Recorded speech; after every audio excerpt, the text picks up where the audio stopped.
Mr. Gay Harden.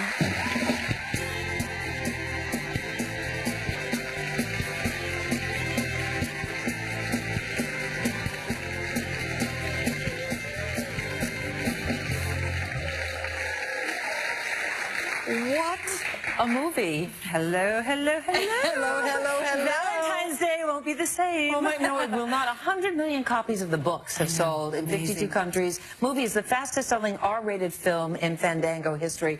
Why do you think so many people, mostly women, are obsessed with this film? I think they're ready to spice it up in the bedroom. That's as simple as that? I think it's a romance, as you mentioned earlier. It is a romance with, it's kind of erotica for the masses. And I think there's a bravery about women that they want to bring a little fun, a little change into the bedroom, especially if you've been married and have kids. We all know what that can do to the romantic aspect of marriage. Okay, honey. Right?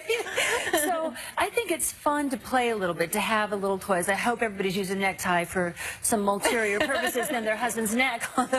And do you? Well, now, we'll talk after. You know, the fun is fun. Yeah. I think the movie is also, though, about people cross boundaries. So he crosses a boundary, and at the end of the movie, she says no.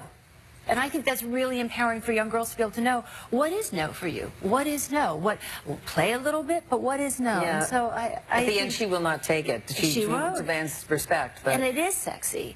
And he is my son, but... A little Oedipus here? That has to be weird in and of itself.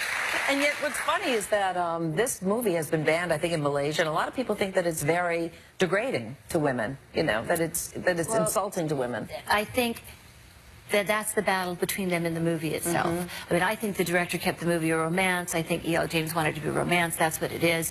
And so the question is, when something's really sexy, is what is the balance? Yeah. You know, you don't want milquetoast for a partner, so what is the balance? And I think the movie lets you explore that a little bit, and I think women are excited to play a little bit with that idea and bring a little spice into the bedroom. So you, I think these folks agree, absolutely.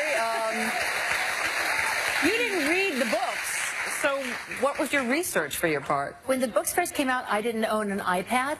So I was not going to be sitting on the subway like panting, you know, with the other people on the subway. No. And then when it came out, I got the iPad and I read it. To research, my character's Mama Gray. So Mama Gray is not actually in the Red Room of Pain and Pleasure. I was curious about it. So I I didn't do any active research. You know, it's not whether I have things in my bedside table or not. That's not important. And although maybe I do. I do. But it was about, I looked on the internet a little bit to see what it was, to see if I could get behind the idea. And this is not the internet. You know, this is not, on the internet it's like Joe Schmo from, you know, the delivery pizza boy playing around with cabs from the checkout counter, and it's not pretty. In real life, this is a fantasy, and it's a lavish, beautiful, luxurious fantasy. But I think their battle in the movie is the battle of boundary and moving toward love. That's what he's doing in the movie. He's moving toward love, and that's what she's encouraging him to do. I mean, at one point he says, I'll take you to movies like normal people do. And I'm like, yeah. Maybe people's husbands need to read that book too. Right. Although it was funny because every man whose wife was reading the book or guy whose girlfriend was reading the book would say, we didn't have to work very hard that month. Really? I want to stop talking about Kristen's love life.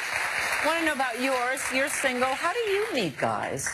Is there any guy in the audience? I can't do matchbook.com or matchwhatever.com. I can't do that. I can't do Tinder. It's heinous. I like that one. They like me. Oh, now we're going to meet. I can't do it. I'm sorry. It's not for me. I have 3 kids, and I am totally happy being a very wonderful hands-on mother until a good enough man comes along to sweep me off my feet. Okay. Your children are beautiful. You have twins that are they 10 or 11, your kids? Your twins are? My twins are 10, and my daughter's 16, and in that picture you saw, I had just rented a 31-foot double pop-out RV trailer. Are you serious? Yes. You drove that? Mama Gray drove it. You're absolutely right. Whoa. I drove it. I would be intimidated to do that. I figured if a bunch of old people from Wisconsin can do it, so can I. Right? And so I drove it, and that was, you know, like you said, being a single mom, I just have such a great life with the kids, and I just said, whatever, when I divorced, whatever I wanted to do before, I'm going to do now. I can drive it. He doesn't need to, and we just had a great time.